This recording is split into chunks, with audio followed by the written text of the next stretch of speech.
I had owned this property for years, and the wetland behind my house were protected by law.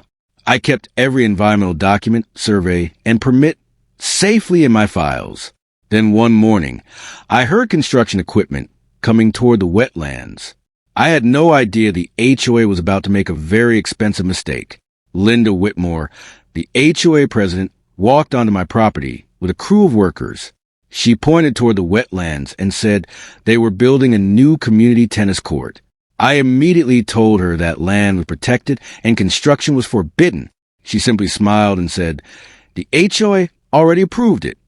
I asked Linda to show me the environmental approval for project. She handed me an HOA construction document, like it was supposed to end the conversation. But there was no environmental permit anywhere in those papers. That was when I realized they had no idea what they were doing. The next morning, the machines arrived before sunrise. Excavators tore through the grass, while workers began preparing the ground for asphalt. I stood there watching a protected ecosystem disappear in front of me. Linda acted like nothing unusual was happening. Within hours, the peaceful wetlands looked completely different. Natural vegetation had been ripped out and enormous piles of dirt covered the ground. The HOA was preparing a massive paved surface where wildlife had lived for years. I knew I needed to document everything before it was too late. I photographed every machine, every truck, and every section of damaged wetland. I saved copies of the original property survey and environmental records.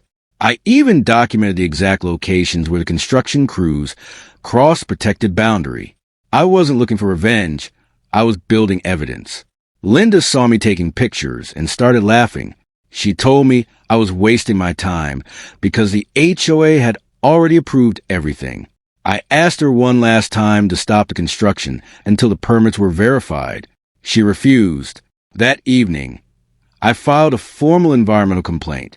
I attached the photographs, property surveys, and every document I had collected. I didn't know how quickly anyone would respond.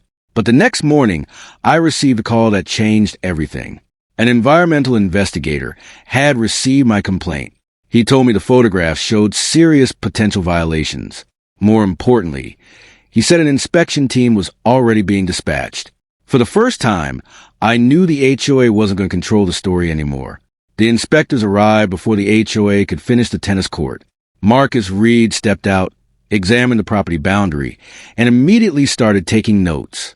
The construction crews suddenly stopped working. Linda's confident smile disappeared when she realized who had arrived. I stood at the edge of my wetlands and watched them finish the tennis court. The HOA president insisted they had every right to build it, but I already had the environmental records proving otherwise, and I knew the consequences were about to arrive. I handed the inspector every document I had collected. The protected boundary was clearly marked on the original survey. The tennis court had been built directly across that protected area. The inspector's expression changed the moment he saw the map. They measured the property line again and again. Every measurement placed the tennis court inside the protected zone. The HOA president kept insisting there had been a mistake, but the numbers were impossible to argue with. Then the enforcement officer handed the HOA president a stop work order. The machinery went silent almost instantly. For the first time, she stopped yelling at me. She finally realized this wasn't an HOA dispute anymore. The HOA board held an emergency meeting that same afternoon. Their legal bills were already climbing by the hour. They wanted to blame the contractor, the surveyor, and even me, but the official records showed exactly who approved the project. The investigators documented everything they had destroyed. Native plants, drainage channels, and natural water flow had all been damaged. This wasn't just a slab of concrete anymore. It had become evidence. When the case reached court, the HOA tried one final argument. They claimed they believed the land was suitable for development. My attorney placed the original protected wetland survey on the evidence table. Their entire argument collapsed in seconds. The ruling was devastating for the HOA. They were ordered to restore the protected wetlands and pay a massive penalty. The final amount reached $500,000, and that was before the restoration costs were added. Then came the part they never expected.